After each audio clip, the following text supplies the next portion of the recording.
Siapa Bapak Saudara untuk bangkit berdiri? Kita merasakan hadirat Tuhan. Kita boleh menerima kasih yang luar biasa melalui pengorbanan anaknya yang tunggal di atas kayu salib untuk menebus kehidupan kita menjadi pribadi-pribadi yang berkemenangan di dalam Tuhan. Kasih yang terindah, hati yang mulia,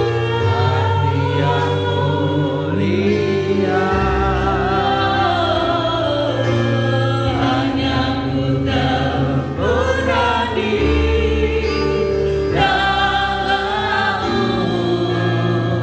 Yesusku. Pujian dari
Lukas pasal 16 ayat 1 sampai dengan ayat yang ke-9. Dan Yesus berkata kepada murid-muridnya, ada seorang kaya yang mempunyai seorang bendahara. Kepadanya disampaikan tuduhan bahwa bendahara itu menghamburkan miliknya. Lalu ia memanggil bendahara itu dan berkata kepadanya, apakah yang kau dengar tentang engkau? Berilah pertanggungan jawab atas urusanmu, sebab engkau tidak boleh lagi bekerja sebagai bendahara. Kata bendahara itu di dalam hatinya, apakah yang harus aku perbuat? Tuanku memecat aku dari jabatanku sebagai bendahara, mencangkul aku tidak dapat, mengemis aku malu. Aku tahu apa yang akan aku perbuat, supaya apabila aku dipecat dari jabatanku sebagai bendahara, ada orang yang akan menampung aku di rumah mereka. Lalu ia memanggil seorang demi seorang yang berhutang kepada tuannya. Katanya kepada yang pertama, berapakah hutangmu kepada tuanku? Jawab orang itu, 100 sembayar minyak. Lalu katanya kepada orang itu, inilah surat hutangmu. Duduklah dan membuat surat hutang lain sekarang juga, 50 tempayan. Kemudian ia berkata kepada yang kedua, dan berapakah hutangmu? Jawab orang itu, 100 pikul gandum. Katanya kepada orang itu, inilah surat hutangmu, buatlah surat hutang lain 80 pikul. Lalu orang itu memuji bendahara yang tidak jujur itu,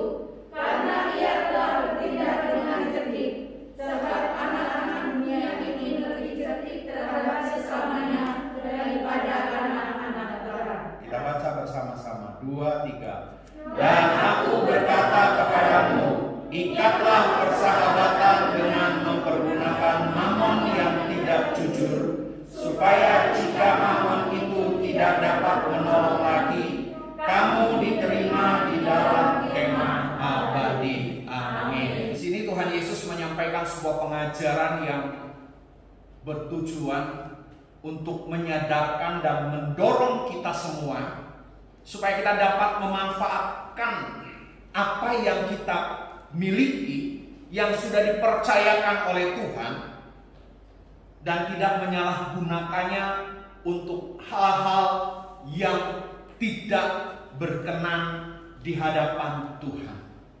Nah, kadang orang merasa bahwa apa yang dia miliki itu adalah menjadi miliknya sendiri, tanpa dia sadar bahwa sebetulnya di dalam hidup ini kita tidak memiliki yang namanya hak milik, tetapi kita diberi oleh Tuhan hak mengelola.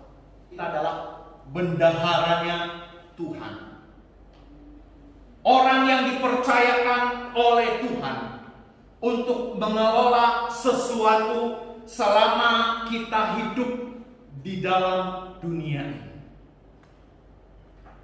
Nah, di dalam perumpamaan ini diceritakan tentang seorang bendahara yang tidak jujur. Bendahara tentunya memiliki satu tanggung jawab yang sangat besar untuk mengelola terkait dengan harta benda atau keuangan. Dan dewasa ini sangat sulit sekali mencari orang yang dapat dipercaya. Sekali lagi saya ingin sampaikan bahwa kita sebetulnya adalah orang-orang yang mendapat kepercayaan daripada Tuhan. Ketika kita memperoleh harta benda sesuai dengan porsi kita, Tuhan ingin supaya apa yang sudah dipercayakan oleh Tuhan itu benar-benar dikelola dengan benar. Karena suatu hari kelak, sama seperti yang terjadi di dalam kehidupan bendahara ini, dia tahu waktunya. Karena ketidakjujurannya, dia akan dipecat. Namun Alkitab mengatakan dengan jelas, bendahara ini begitu cerdik setelah dia tahu bahwa tuannya akan memecat dia. Dia membayangkan akan terjadi sesuatu yang buruk di dalam kehidupannya. Apalagi dia sudah tidak mampu lagi bekerja. Di Alkitab dikatakan, bertani aku tidak bisa, mengemis aku malu. Lalu dia mengambil satu langkah yang pada akhirnya membuat tuannya memuji kecerdikannya. Sudah dalam ayat ini dikatakan tuannya memuji bendahara ini, memuji langkah yang ditempuh oleh bendahara ini, yaitu apa? Dengan melakukan trik-trik yang bisa membuat dirinya menjadi aman ketika dia dipecat dari tuannya, sehingga orang-orang bisa menerima kehadirannya ketika tuannya sudah tidak lagi memakai dia. Saudara, bukan berarti bahwa apa yang disampaikan oleh firman Tuhan ini tuannya memuji soal triknya yang licik, ya. Tetapi tuannya memuji bendahara ini karena satu hal. Dia berpikir tentang masa depannya. Ya.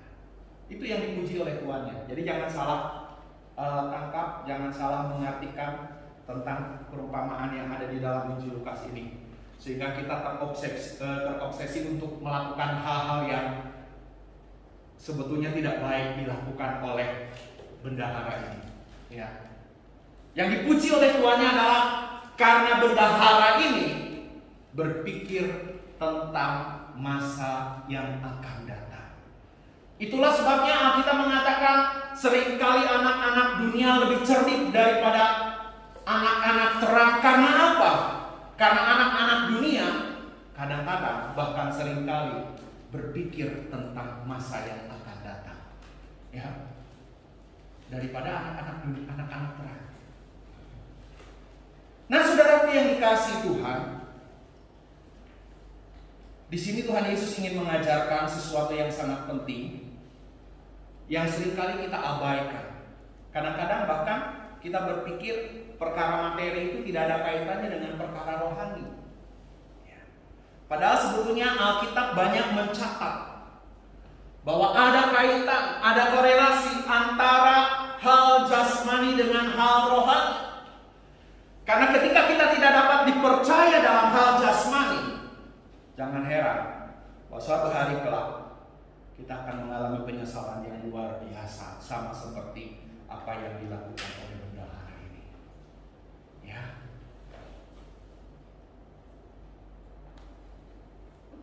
Tuhan ingin mengingatkan melalui firman Tuhan ini bahwa kita juga perlu menjadi orang yang dapat dipercaya dalam soal-soal yang terkait dengan kehidupan jasmani. Karena ketika kita dapat dipercaya dalam soal hal jasmani, kita juga akan dapat menikmati keuntungan untuk kehidupan rohani kita. Sudahkah kita mempergunakan apa yang sudah Tuhan percayakan kepada kita untuk hal-hal yang mendatangkan faedah, bukan hanya bagi diri sendiri, tetapi bagi hormat dan kemuliaan nama Tuhan? Ataukah kita hanya sekedar untuk memuaskan hasrat dan keinginan hati kita? Sama seperti yang dilakukan oleh bendahara ini. Pokoknya yang penting aku hidup puas. Aku ingin memuaskan diri. Ya. Aku ingin gunakan apa yang sudah aku peroleh. Dan dia berpikir aku peroleh dengan jerih payah, dengan kekuatan, dengan segala akal budi, dengan segenap kemampuan. Makanya aku layak memanfaatkan semua ini untuk memuaskan hasrat dan keinginanku. Itulah yang dilakukan oleh bendahara ini. Dan itulah sebabnya bendahara ini terancam untuk dipecat dari jabatannya. Saudaraku yang dikasihi Tuhan, kita perlu menjadi bendahara yang dapat dipercaya oleh Tuhan. Ketika kita memperoleh harta benda itu, kita gunakan dengan benar, dan kita memperolehnya juga dengan cara yang benar, bukan dengan cara-cara yang tidak benar. Rupanya kalau kita melihat menggali lebih dalam di dalam kebenaran firman Tuhan, ya selain dia tidak jujur terhadap tuannya, bendahara ini rupanya juga memperolehnya dengan cara yang tidak benar. Kalau kita melihat, menggali, mengamati kenapa dia bisa melakukan tindakan untuk mengambil langkah ketika orang-orang yang berhutang kepada tuannya, dia ambil keputusan, dipotong hutangnya itu. Saya percaya bahwa sebetulnya apa yang sudah dipercayakan oleh tuannya itu justru dia gunakan untuk memperoleh keuntungan sebanyak-banyaknya dan digunakan untuk memuaskan hasrat hatinya. Saudara, beberapa waktu yang lalu saya sempat menyampaikan baik dalam jemaat maupun kepada teman-teman rekan-rekan hamba Tuhan. Saya katakan menjadi hamba Tuhan, menjadi anak Tuhan yang hidup di zaman sekarang sebetulnya jauh lebih sukar daripada hidup di waktu-waktu yang lampau. Kalau dulu ada hamba-hamba Tuhan mengatakan, enak lu, kamu pelayanan sekarang, zaman sekarang, karena apa-apa serba cukup. Kami dulu hidup serba kelaparan, serba kekurangan, ya, hidup dengan iman. Ya. Saya katakan justru sebaliknya, hidup di zaman sekarang jauh lebih sulit. Karena godaan terbesar itu bukanlah masalah kemiskinan. Godaan terbesar, godaan iman yang terbesar itu bukan karena kekurangan, tetapi godaan terbesar bagi seorang anak Tuhan, apakah dia dapat dipercaya ketika hidupnya diberkati oleh Tuhan? Apakah dia akan gunakan berkat yang dari Tuhan untuk mempermuliakan nama Tuhan? Ataukah hanya untuk mementingkan dirinya sendiri, untuk memuaskan hasrat hati? Dulu ketika dia masih hidup susah, dia banyak bergumul, berdoa, dekat sama Tuhan, menangis di bawah kaki Tuhan. Tetapi ketika hidupnya sudah mulai dicukupkan, bahkan berlimpah, apakah dia tetap setia sama Tuhan? Ya. Dulu waktu susah, ya dia sering, justru dia berkorban waktu, tenaga, bahkan hartanya. Tetapi sesudah menjadi kaya, apakah dia tetap melakukan hal yang sama? Mau berkorban waktu, tenaga, bahkan hartanya untuk memuliakan nama Tuhan, melayani Tuhan? Belum tentu. Karena godaan terbesar terkait dengan iman adalah ketika seseorang diberkati secara materi, dipercayakan harta benda secara jasmani. Ya. Makanya dalam Alkitab Tuhan sering tegur orang-orang kaya. Kenapa? Bukan gak boleh kita menjadi kaya, tetapi apakah ketika kita sudah kaya, kita juga tetap menjadi orang yang kaya dalam kemurahan? Ataukah bahkan justru kita menjadi orang yang pikir, ya, semakin berpikir hanya untuk dirinya sendiri saja, sama seperti bendahara ini. Kita tidak sadar bahwa apa yang kita peroleh saat ini adalah sebetulnya harta yang dipercayakan oleh Tuhan kepada kita. Kita ini hanya bendahara. Suatu hari kelak kita juga akan melepaskan jabatan kita sebagai bendahara. Yang pasti jabatan itu akan lepas ketika kita harus meninggalkan dunia ini. Ketika kita harus mengalami kematian secara jasmani, kita sudah tidak lagi memiliki predikat sebagai bendahara. Segala kemampuan, segala kesempatan yang kita miliki sekarang akan dilucuti ketika kita mengalami kematian. Dan Tuhan ingin supaya kehidupan kita dapat menjadi orang yang dapat dipercaya.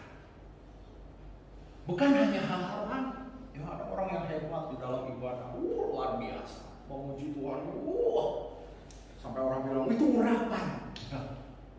Tapi ternyata kehidupannya tidak dapat dipercaya dalam soal jasmani. Ya.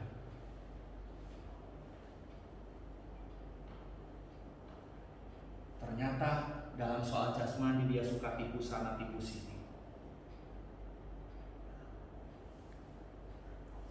Dia pandai berkhotbah luar biasa. Khotbahnya menggemparkan banyak orang. Ya. Beberapa tahun yang lalu orang senang dengan pendeta-pendeta dari luar negeri. Kalau ada pendeta dari luar negeri, wah, ada kan KKR dulu waktu itu masih inget di Bosnia. Sampai ada satu teman saya ceritakan, dia pun ikut terpengaruh ketika saat itu tahu-tahu orang dipengaruhi supaya kasih barang-barang perhiasan yang ditaruh di depan. Dan teman saya ini cerita, saya juga ikut nyerahkan. Tapi setelah pulang saya nyesel, bodoh amat. Ya. Dan ternyata apa yang terjadi? Si panitia merasa kecewa karena apa? Setelah selesai KKR, perhiasan yang sudah dikumpulkan itu langsung dibawa pulang ke luar negeri. Ada yang mengeluh, ya. Pada saya nyesel ini. Salamu dewe sebelah. Kenapa kamu kok senang dengan produk luar negeri? Made in Indonesia masih banyak. Ya, kita kan cenderung begitu. Orang pendeta hebat, wah langsung KR, langsung datang. Ya, gosket waktu itu masih pakai gosket penuh. Nah, saudaraku yang dikasihi Tuhan, seberapapun yang Tuhan percayakan kepada kita, biarlah kita dapat pergunakan untuk hal yang dapat menyenangkan hati Tuhan. Karena apa yang kita miliki sebetulnya bukan hak milik, tetapi hak untuk mengelola.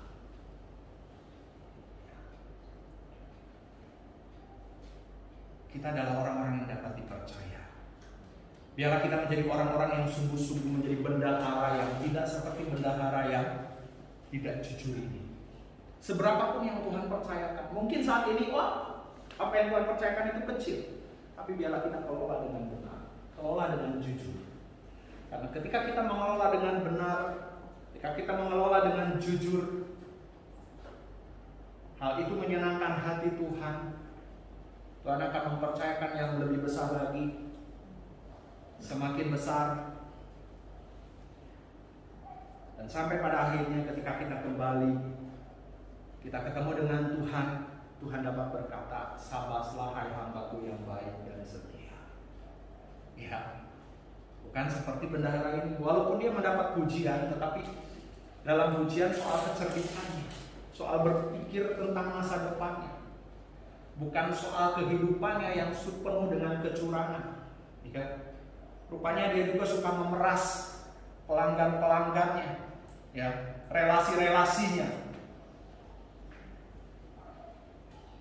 Dan dalam kesempatan masa-masa terakhir itu, dia gunakan kesempatan itu untuk membuat orang lain jatuh simpati kepadanya.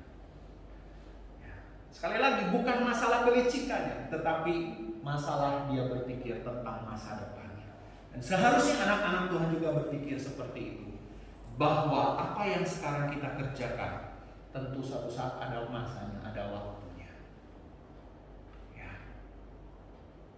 Kadang-kadang kita terobsesi, wah kalau si itu kok besar, dipercaya lebih banyak, gini. Dan kita mulai kecewa dan kita mulai bernafsu untuk menyamakan kedudukan kita dengan orang yang kita anggap lebih tinggi, dan akhirnya melakukan kecurangan, cara-cara yang tidak benar, yang pada akhirnya membuat hati Tuhan terluka. Ya. Saudara, biarlah hari ini kalau firman Tuhan disampaikan, kita diingatkan oleh Tuhan apa yang kita percaya, apa yang Tuhan percayakan kepada kita kelola dengan benar, seberapapun. Ya.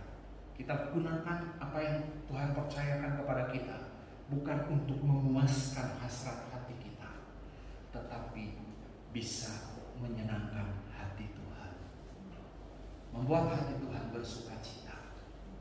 Ya. Saya seringkali menyampaikan satu hal ketika orang-orang mengeluh tentang keadaannya. Saya katakan, belajar mengucap syukur, itu yang pertama, dengan apa yang kita terima daripada Tuhan.